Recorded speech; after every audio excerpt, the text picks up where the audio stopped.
with the AMA Act, and I'm working on the CII CPAR project. I want to thank you for joining us this evening for Closing the Loop, sharing consult reports to Netcare for seamless continuity.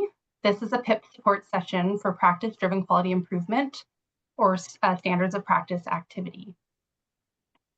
So this session is being recorded for potential feature on the AMA website. Portions of the Q&A and open discussion will not be included in the saved recording. Joining us this evening to present is Dr. Gemma Vimiro, who practices pediatric hospital medicine at Alberta Children's Hospital. Dr. Vimiro is an ACT physician lead. As well, we have Dr. Chelsea Topping joining us to present. Dr. Topping practices obstetrics and gynecology in rural Calgary zone. Dr. Topping is also an ACT physician lead. Thank you both for coming to present, and I'll now hand it over to Dr. Vimiro, who will start with the land acknowledgement. Great. Thank you so much, Esther. So we'll just pause for a moment and just go through our AMA land acknowledgement. The AMA respectfully acknowledges that we live and work on the traditional lands of many diverse, distinctions-based Indigenous peoples. The AMA honors the vibrant histories, languages, and cultures of the First Nations, Inuit, and Métis people of Turtle Island, now known as Settler Canada, who came before us and continue to thrive here today. We are committed to meaningful reconciliation and holistic health for all. We now invite you to reflect further on how you can contribute to meaningful reconciliation, including actions that move us toward holistic health for all of the relations who host us.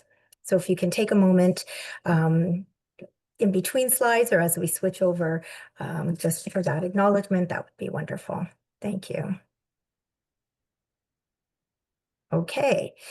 Shifting gears, we are here today to talk about a few different things. A lot of the presentation is really going to take the audience through the CPSA PPIP or PIP activities, which are mandated for regulated physicians in Alberta. We will then review an exciting opportunity for you to share your consult notes through Community Information Integration System.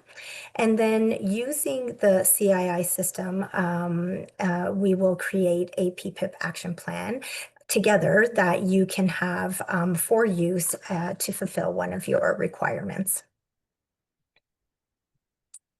Okay, next slide. So what is PPIP or PIP? I've heard it referred to in both ways, so I think it's interchangeable. But the acronym stands for Physician Practice Improvement Program. And believe it or not, I just realized this just about a year and a bit ago. Sorry, I'm just trying to get something off of my screen. But this was actually launched January 1st, 2021 by the CPSA. And really, it is to fulfill legislated mandate of the Health Act in Alberta to ensure professional competence. So there really is no choice in the matter of whether we get to do it or not. And it does replace the previous 360s that the CPSA used to have us go through. And again, this is mandated for all regulated members. There are three components of this activity, or three specific activities, and you must complete each of these three every 5 years. And fortunately, the 5-year cycle has been aligned with your professional college's requirements for your MOCOMP or maintenance of certification credits as well. So that's quite nice. There is a lot of information about PPIP on the CPSA physician portal under the resources tab. So as much as we are presenting this to you through the AMA, this is really a CPSA mandated activity, and all of the information and source of truth is really through the CPSA website. Next slide. So the three different activities are really meant to address different areas of our professional and personal growth. And so the first is what is called a practice-driven quality improvement project or activity. The second is to look at a CPSA standard of practice and again relate it to your practice in a QI activity. And the third is around personal development activities. These CPSA activities are not meant to duplicate work. And so a lot of activities that we do related to Main Pro or maintenance of certification credits can also fulfill the PPIP activity. But the PPIP activity does have some mandatory elements of it that we will go through. And again, all activities are meant to be meaningful and valuable to the physician. So the physician must be involved and invested in whatever activity is chosen.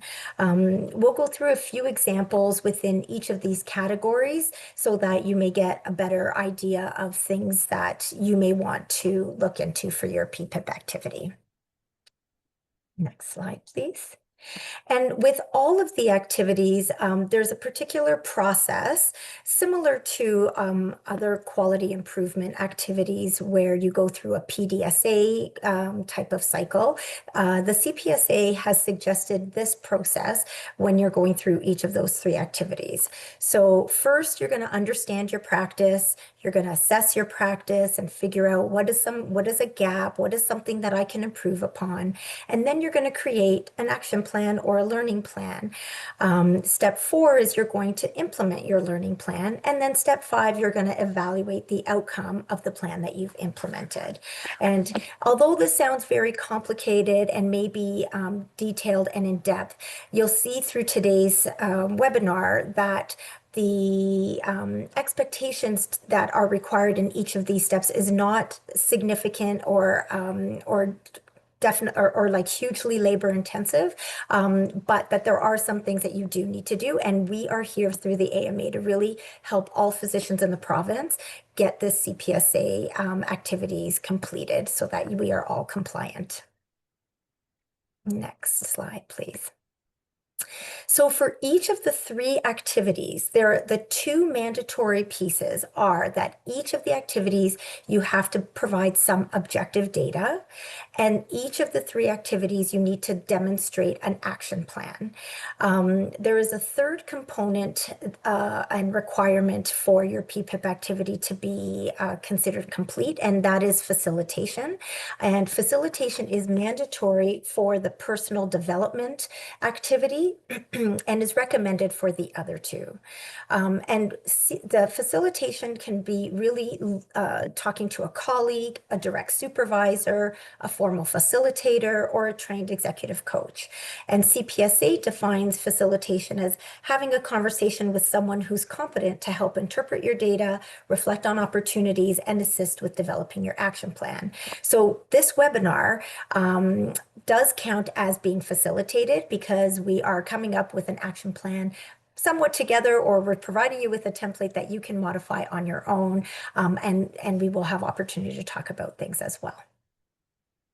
Clinic, a hospital or clinic process, your prescribing practices.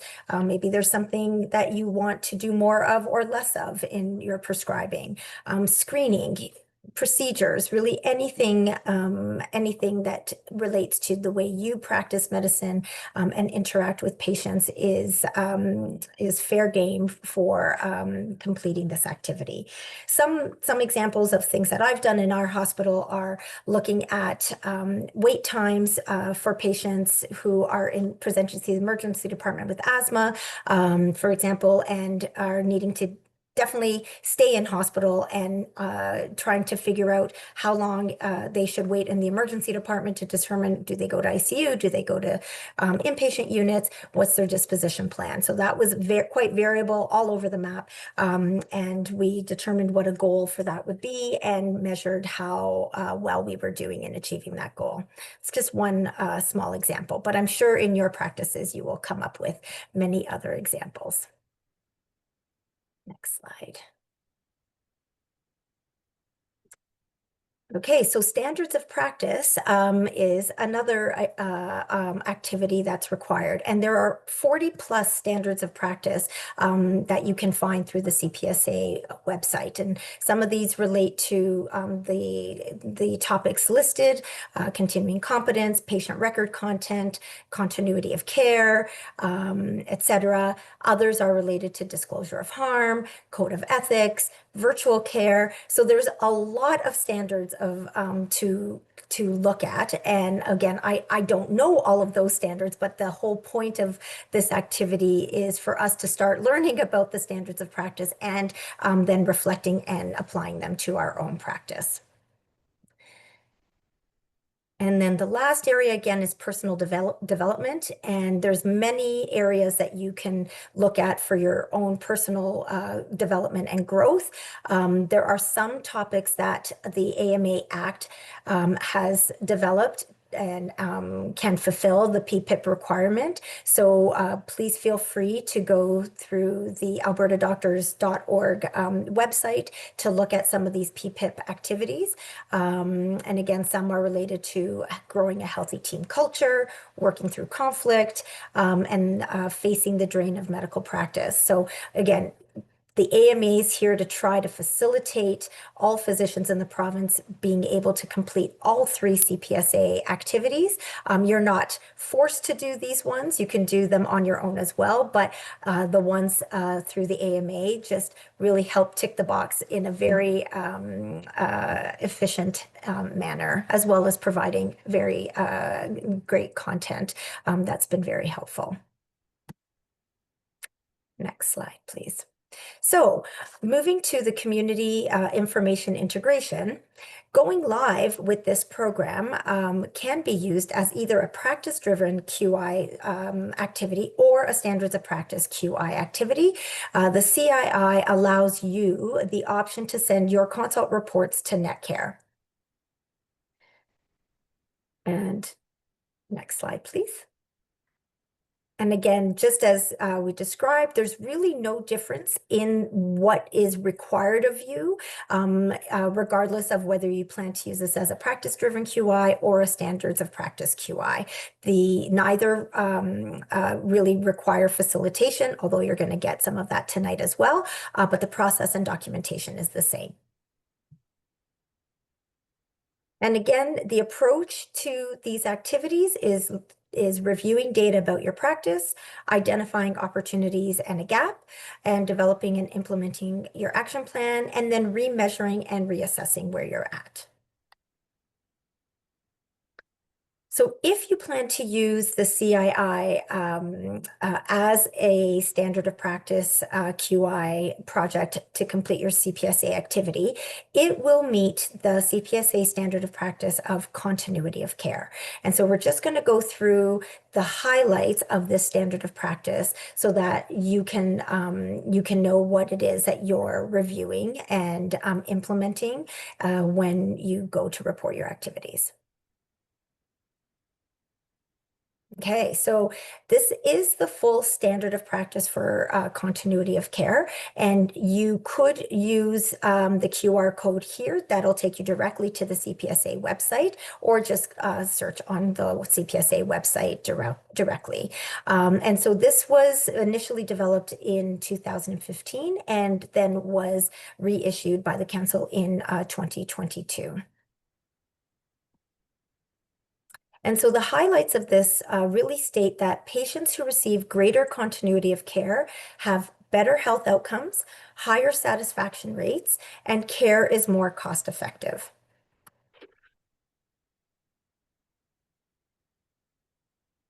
And the standards of practice comments that the continuity of care is achieved in two principal ways. One is through a continuous caring relationship with an identified healthcare professional. And the second is through a seamlessly integrated service enabled by coordination and sharing of information between different providers. And so many of us do work within a team and we do not work 24/7. So again, participation in the CII and having a seamless way to share information about a patient would meet the standard of practice from the CP that the CPSA is trying to ensure we uphold. Okay, so again, more specifically, the standard that we will be meeting is standard 2B, which states a regulated member who participates in team-based care must assure processes and procedures are in place that ensure safe care of patients, including a process for timely sharing of patient health information with other providers to support quality patient care. And you will see how the CII can help ensure that this occurs for all different care providers across the province.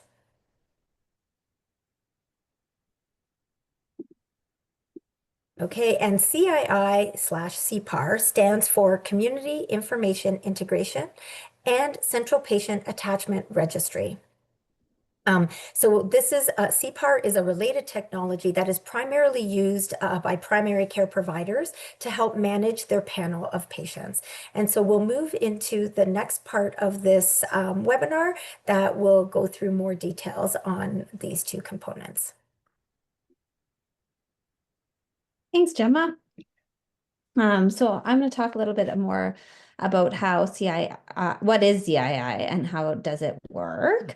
So essentially, it's a technology that runs in the background that allows you to submit your consult reports and optionally the encounter data. So like just a very high level summary directly from your EMR to Netcare with the click of a button.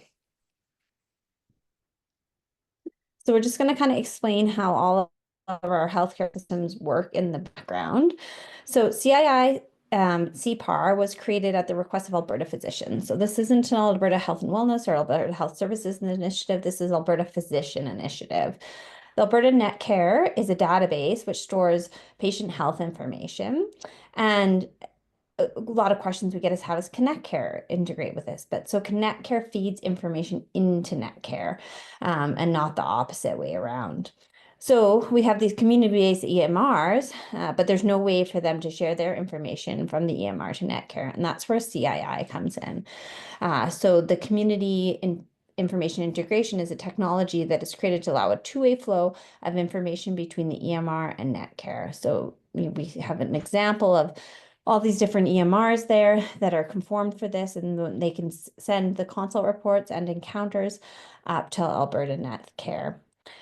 So the main specialist for, the main reason for non-family medicine specialists doing this is to send the consult reports to Netcare.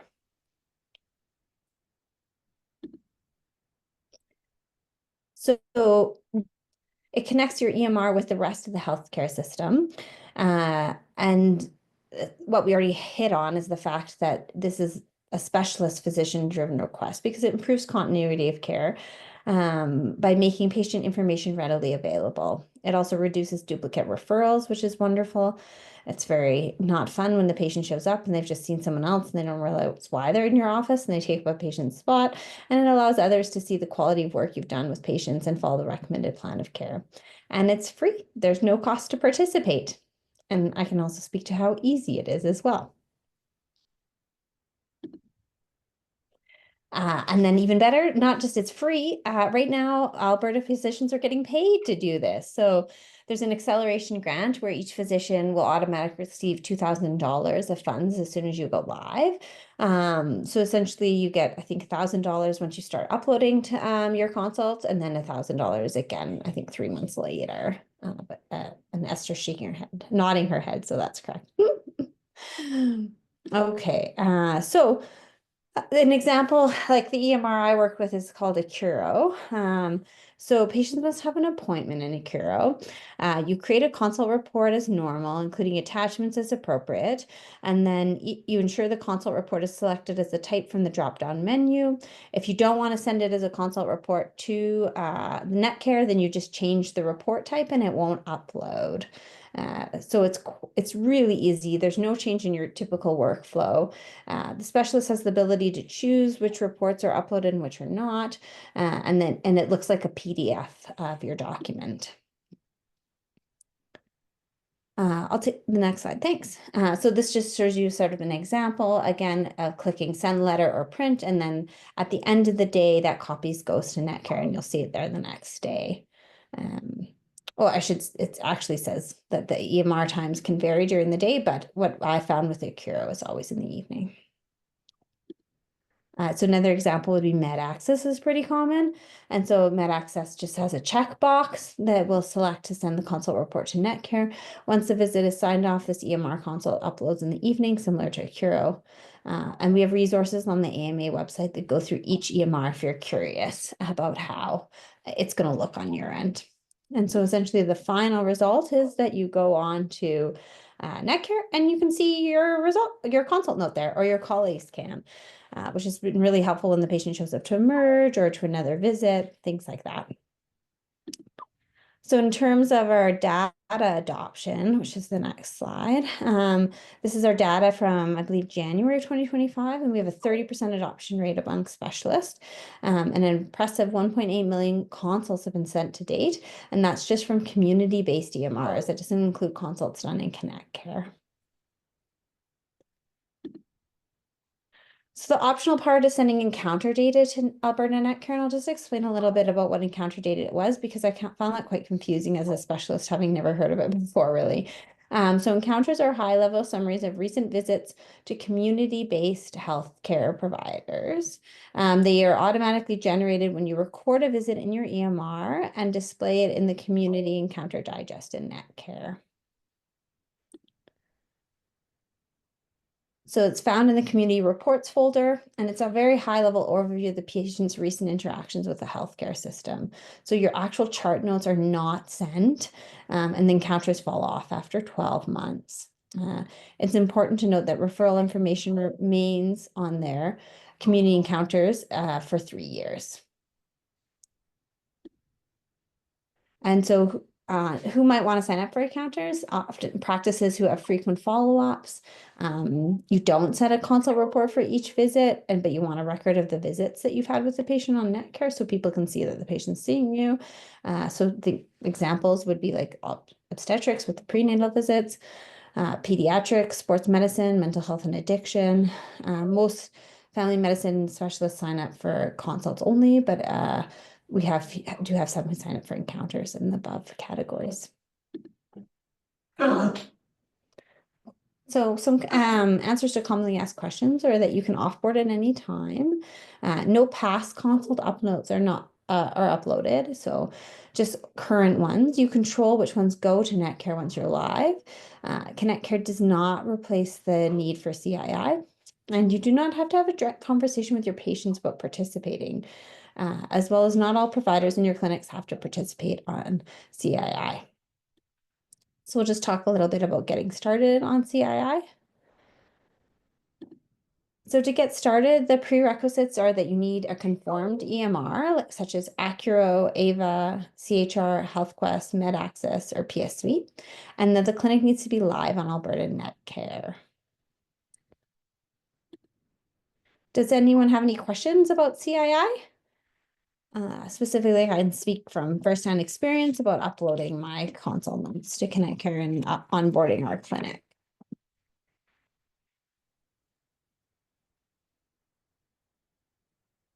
Okay, well, if you think of anything, you can always put it in the chat or raise your hand, and we're happy to take them since it's such a small group. And otherwise, I'll hand it over to Dr. Ramiro to talk about making your PIP plan. Thank you. There was one question that I think is just worth noting, or a comment, I guess, in the chat, that many physicians that work in AHS only facilities are not really aware that community providers don't have Netcare or don't have access to Netcare. And so I share, I do work only in hospitals, so I wasn't fully aware of that, but I can appreciate how frustrating that might be to community providers. And it was kind of a shift in like a paradigm shift for me to kind of think of, all we were told was connect care, connect care, connect care, and it's going to be the best thing and everybody's going to be connected. But really realizing actually Netcare is our main way to be connected to each other, regardless of, whether we're in hospital or an AHS facility or community. And I do think we need to kind of spread that word whenever we can. So. Okay, no other questions. I assume. Feel free to interrupt us if you do, or put something in the chat and we can get to it after. Thanks, Chelsea, for going through all of that. Okay, so, did you want to, was there a question right now, Chelsea, or Just a I question closed the about chat? how you go live and how you start Oh, uploading. I think you're going to cover a bunch of it, and then we'll yep, circle back, yep. Shola, if we don't cover that question well, and just let us know. Okay, And that I sounds can great. speak also there's lots of support as well. Esther Thank will help you. you through all of this. Awesome. Okay, so we want to take you through the action plan just so that you, again, will have something tangible that you can use when you leave this webinar. And so for CII specifically. And so next slide, the CPSA in their action plan talk a lot about using, like setting a goal and talk about the SMART goal mnemonic and making your goal specific, measurable, achievable, relevant, or realistic, and time-based. And that is embedded in the PIP action plan template that the CPSA provides you. And so the next slide will show you the CPSA template that is on their website. And again, a lot of the SMART goal components are embedded within it. And on the next slide, we will go through answering each of these questions as it relates to signing on to CII. So if we can head to the next one. So again, what the CPSA would like is your name, the date that you started thinking about your activity, and then again, what type of activity this is. Is it going to be a practice-driven QI, standards of practice, etc.? And then going through each of the questions and goal. Again, we have followed the CPSA template. You can do this somewhat separately as long as you meet those components that we talked about earlier in the slide, i.e. there needs to be data and there needs to be some kind of action plan.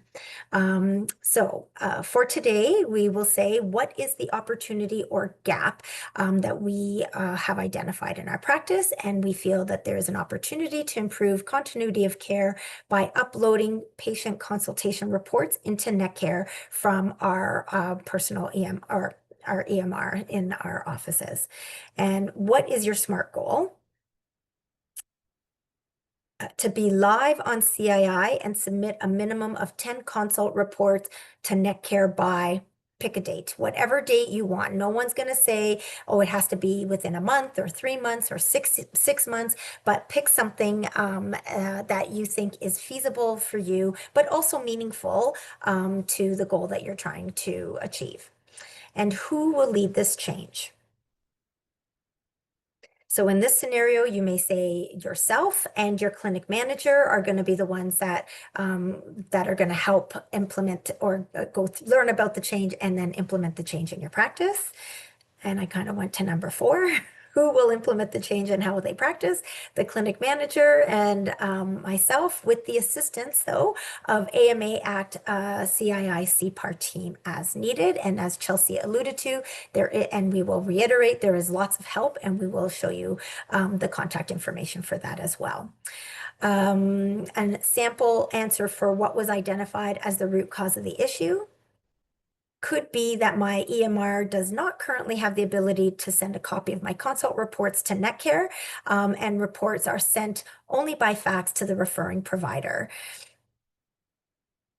And considering root causes, what is a potential intervention which may be tested to improve the challenge you are facing?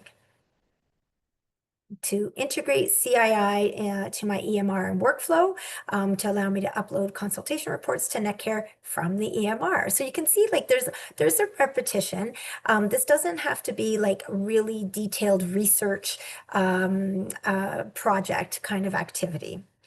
So number 7, what resources are needed? For the CII, we will go through this. You do need to complete a confirmation of participation form, and you need to update your privacy impact analysis, and of course, receive some training on how to use the CII system in your EMR. Okay, and what is the timeline? Oops, sorry, I'm just gonna, sorry here. Okay, so again, to go live on CII, and uploading to Netgear by X date as you decide. And then what barriers may compromise success. The PIA may be outdated and you may require some expertise and time to update. You may also need some admin time for onboarding and for learning. And then what strategies will you employ to mitigate the barriers identified? You are going to hire a privacy consultant to update your PIA on behalf of the clinic. There is a PIA self-assessment tool on the AMA Act website, and you will learn about the CII CPAR specialists through the, oh, sorry, I think that's just the website there. I apologize for that. And you'll get support from the AMA Act. And then the last one is, how will achieving the goal be identified or measured? And you can email this provider support website 1 month after going live on CII, and you can request a report on the number of consults successfully submitted to Netcare, and that completes your data. So you know your data requirement for your CPSA activity. And then what strategies will you employ to evaluate? Oh, sorry, I just can't see this last one. Okay, you will email, no, sorry, oh, I am really having trouble seeing that last. There you go. You can email again that same email 12 months after going live and request a report successfully submitted to Netcare. So again, there needs to be some kind of data. If you can obtain the data somewhat subjectively, that's great. But these are the things that you need to record and submit if required, if should you be audited by the CPSA. We'll go through what the CPSA actually requires you to submit as well. So again, all these 12 questions are what are listed generically in a sample template through the CPSA website in completing any PIP activity. And then we've just used the CII to answer some of these questions. And you're welcome to use these for your own purposes. And sometime next week, you will receive this document as well. Okay. All right, so the next steps, again, for completing your PIP and CII is to complete the action plan that we just went through. And again, you can use the sample and modify it, add in the dates, etc. Then number 2 and number 3 are really around how are you going to implement your plan. So you need to submit a confirmation of participation form, and this will kick off the CII onboarding process, which Esther is going to demonstrate this very, very shortly. And then look into your privacy impact assessment status, and eHealth will require this information as you move through the onboarding process. And if it's out of date, we would suggest considering hiring a privacy consultant to get this completed. Okay, next slide, please. Okay, I'm going to hand it off to Esther now, who's going to go through a quick demo on what is entailed when you complete your confirmation of participation form. Great. Can you confirm that you can see the form up on my screen? Perfect. Okay. So the link that we will provide, actually all of the resources that we've talked about in this session, you will get in a follow-up email. So even a copy of that sample action plan, so you don't need to worry about making sure that you wrote it down or took a picture. You will get an editable copy of that, as well as a link we're going to drop in the chat right now for this form. So it just takes you initially to the introduction. It talks about what is CII-CPAR, which you're all experts on now since you sat through this presentation, and who is eligible. So again, we've discussed this for these EMRs being live on Netcare and having that up-to-date PIA. And then this just talks about how to fill out the form. And then to get started, you need to select which type of form that you want to fill out. They're essentially all the same. However, there is a form specific for family physicians. Non-family medicine physicians, it's just one option is not available if you select this non-family medicine physician form. And so in this situation, I just clicked the both family medicine and non-family medicine physicians that want to participate. So if you don't have any physicians who have like a panel of patients in your clinic, then just select this one here. So initially, you're going to fill out some contact information, and this contact information is what is used to send a link to your email. So the email you provide here receives a link to access this form. So you don't have to finish it all in one sitting. You start this form. Once you've completed this page and moved on to the next page, it'll send a link to your email so that you can open and complete the form at a later time if you need to. As well, you're just going to put in your clinic name here so that it can identify in the email which clinic that you were filling this out for, in case you might be someone who's doing them for several different clinics. So moving on, you're going to start by filling out some information about your EMR. I've selected MedAccess, but from the dropdown, it gives you the options that you have. By selecting this, it also then gives you options as you move further down where to find information within your specific EMR. So if you do share your EMR with another clinic, you're just going to select yes here and enter the name of the other clinic so that eHealth is aware that that EMR is shared between two sites. And has your clinic implemented Alberta Netcare? This is a mandatory step. If you have Alberta Netcare in your clinic, you will have a WDFA code. And this is like a code that connects your EMR to Netcare. But if you don't know where that code is and you can't remember it, just leave this field blank. It's not mandatory to fill it out. As long as we have your facility ID, eHealth can find your WDFA code. And so that isn't something that you want to spend hours and hours looking for if you don't have it handy. Moving on, you'll want to find your facility ID. If I click on this question mark because I selected MedAccess, it shows me exactly in MedAccess where I need to look to find my facility number. And so that is the same for all the EMRs, so you won't be left wondering what your facility ID is. You just need to use that resource to be able to locate it in your EMR.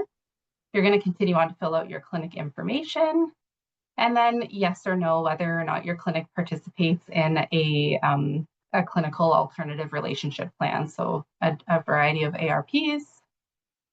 If you're fee for service, it doesn't really matter. They just want to know. Okay, so you'll move on to the next page, which is filling out the primary CII-CPAR site liaison. So this person is important. This person is going to do the communication with eHealth through the onboarding process. So this person might be a clinic manager, a lead MOA, or even the physician who's filling out the form. So you'll want to fill out somebody who can be available to communicate with eHealth on this section. And then also they have an alternative site liaison. And I would recommend filling out both of these.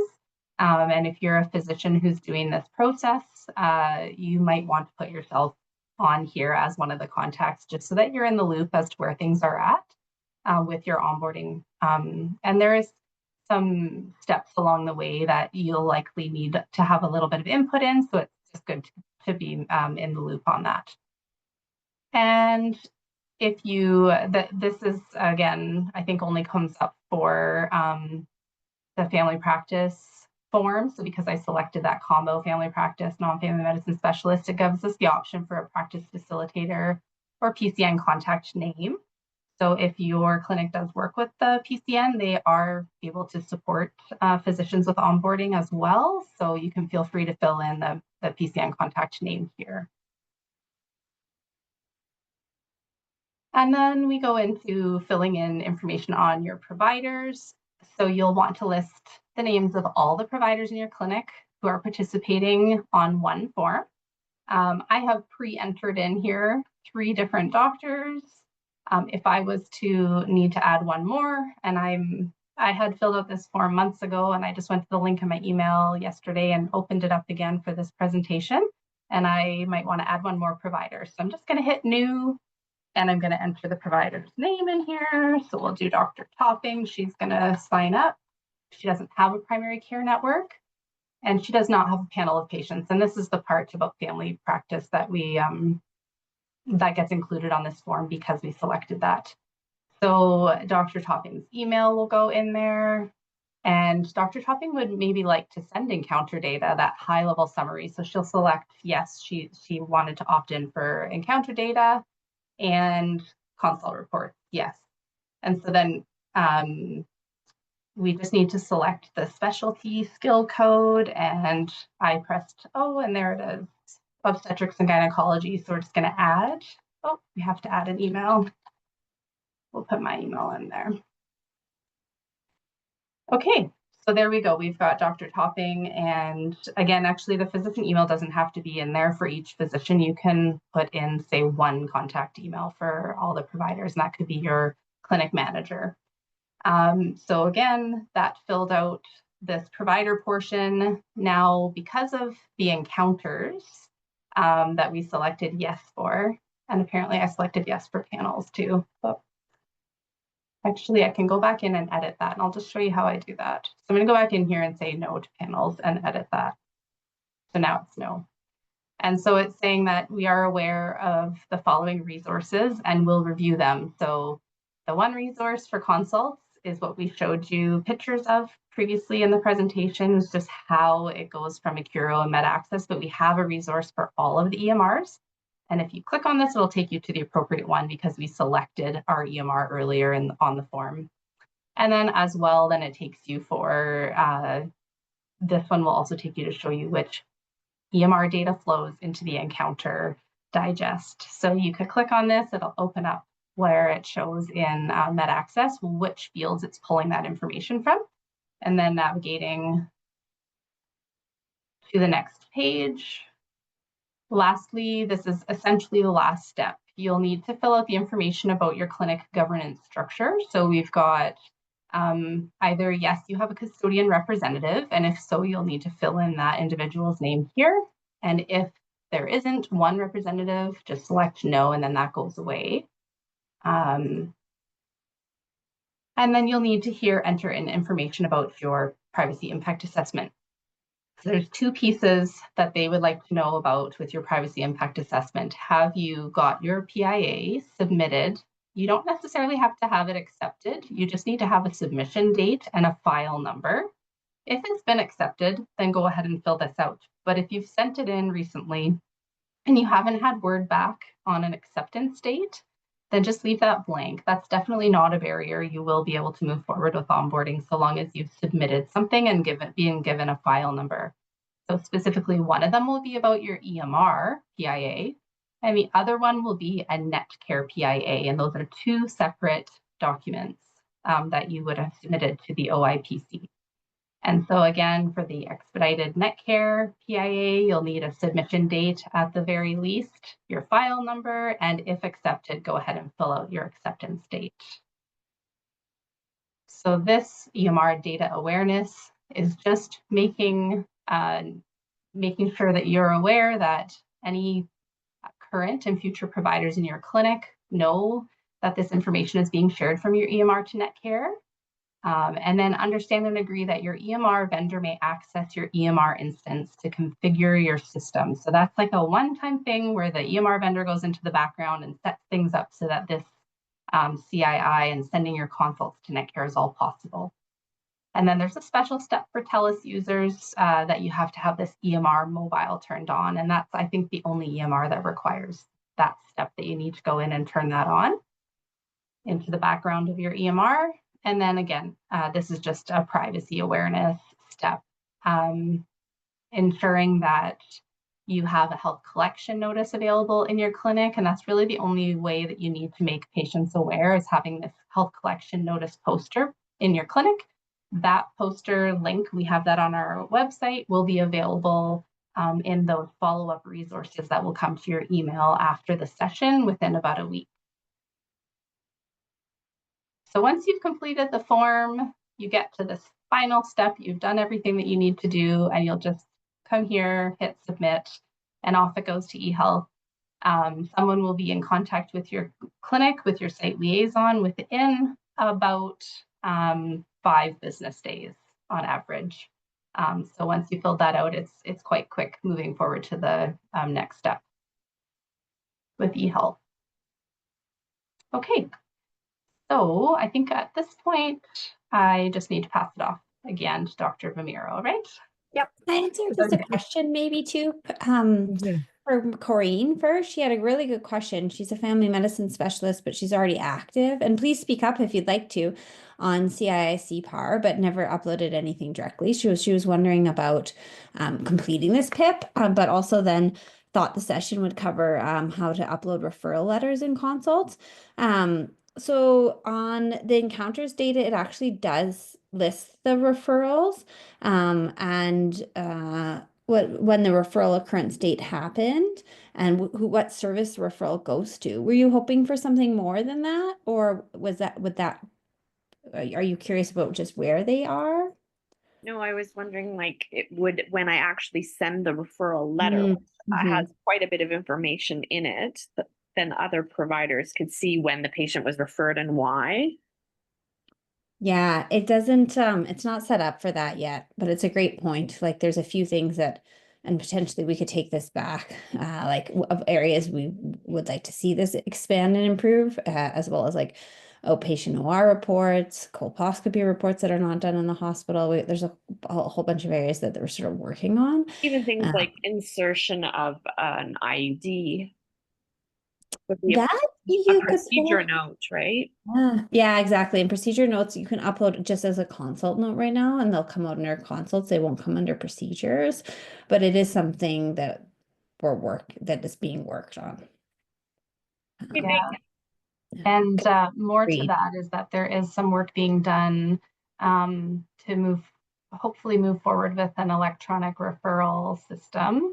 I think more maybe that's what you're speaking to as well. And that would be utilizing this CII connection. So having this CII connection when that data type, because they are all kind of variety of data types, we've got these consult reports. There is an option for some EMRs now currently to send up pulmonary function reports, and that's a newer data type. And so operative reports are kind of in the queue to be available in the future, and as well sending referrals through this system is something that's being planned, but not quite ready. Perfect, thanks. You're welcome. You're ahead of the game. Thanks. Any other questions about CII CPAR before we just end off around recording PIP activities?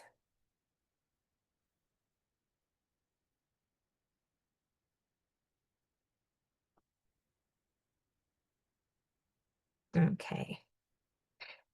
All right. So really, it's pretty simple to record that you've completed your PPIP. Every year, the CPSA asks us to update and go through the questionnaire, and they will be asking, have you completed any PPIP activities? So you check off the completion of the one that you've done, and you do not need to submit documents to the CPSA annually. And again, you're required to do all 3 activities once within a 5-year cycle.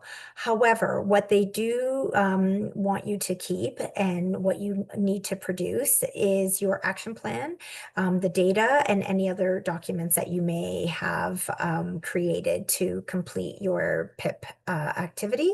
And you need to keep that for 6 years in the event that you are audited. And hopefully by holding my dog, I can keep her quiet for the rest of this presentation. So sorry about that if she starts to bark. All right, next slide, please. Okay. And again, the CPSA is the source of truth. So we would encourage you to go to the CPSA website and to look at their physician practice improvement page to get more information. And again, the QR code is here to take you directly if you wish to use it. And, and tonight's activity was not accredited, but specialists through the Royal College can claim half a credit per hour for tonight's activity. And this counts as a 1 credit for the CCFP Main Pro program as well. We just wanted to make sure you knew that. And then again, lastly, there are lots of additional supports here, both around the privacy consultant issue, other AMA courses, and then the CII CPAR as well. So as Esther and some of us have already mentioned, you will be getting a follow-up email that will give you a lot of additional information as well as this list of resources. And really with that, we are almost complete and finished with the webinar. If you have any questions, we're happy to take them either about PIP or PPIP and or the CII CPAR. And then we do have a short feedback poll survey that we would like you to complete as well. So we'll take questions now, but please don't leave quite yet if you don't have questions, because we would love for you to fill out the survey on some feedback.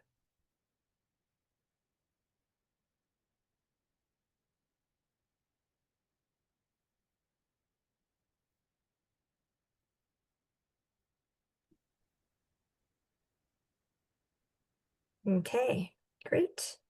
And I think the survey will be popping up. So please scroll down because you will only see the first 2 out of 6 questions. So if you don't mind taking a couple of minutes to fill this in, that would be great for us to take away and improve the sessions for the future. Thank you so much for joining.